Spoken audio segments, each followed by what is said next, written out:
I joined a strict religious sect in 2006. I had just turned 18. I got pregnant at 16. I was living at home. I had a friend that I'd known from school who had a child as well. This person's been calling me and calling me and calling me. You know, I really want you to come here. This is a safe place. It was a Christian place. In the end of it, I gave in. When I got there, she introduced me to a woman who said her name was Queen Antoinette, and I later found out that her real name was Tony.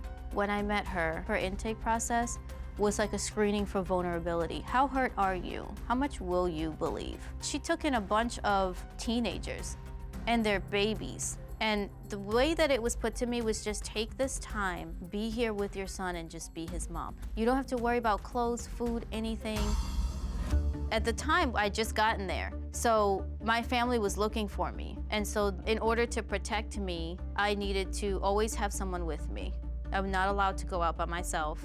I was asked to burn my personal documents, social security card, ID. As time went on, the rules that were put in place to quote unquote protect us started to feel a lot more like we're just under control. We have no freedom. You cannot be disobedient. If a person did not follow a rule, the entire household will pull away from you. Queen Antoinette is a dangerous person. She's got no empathy. She didn't care about anything but maintaining control. Maria, I'm glad you're here. Sorry, I need a breath. I haven't seen that face in a long time. I understand. Just take your time, take a deep breath. Okay. Maria, a lot of people are always curious about how someone gets lured into a situation where they kind of give up control. And I'm interested in talking about what promises were made to you by this one Mind Ministries that made you want to be there. Safety. You know, not having to worry about my safety, my son's safety, security. And at one point, your mother dropped you off at the park to meet your friend. On that day, did you plan to not go back? Yes.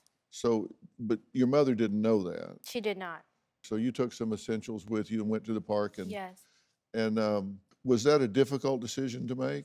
Yes and no, because I did not want to run away, but the situation that I was in, I felt that this is what I need to do.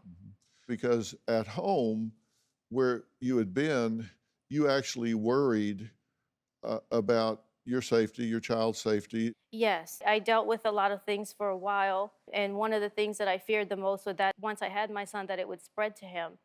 And I came home and I saw something being done to him. Then that was my deciding moment. At that moment, when I saw physically with my eyes someone trying to hurt my son, at that point, there was no more talking about anything. I was gone.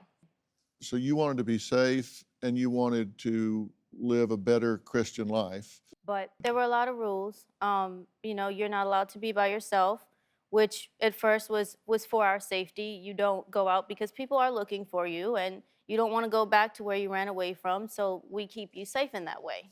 Looking back now, are you aware that the idea was to destroy your identity and create a whole new identity that was tied to them? Yes. And you know what, to be honest, at that time in my life, it did not sound like a bad idea. Do you have a story or a question for me? Click the link in the description and tell me what in the world is going on.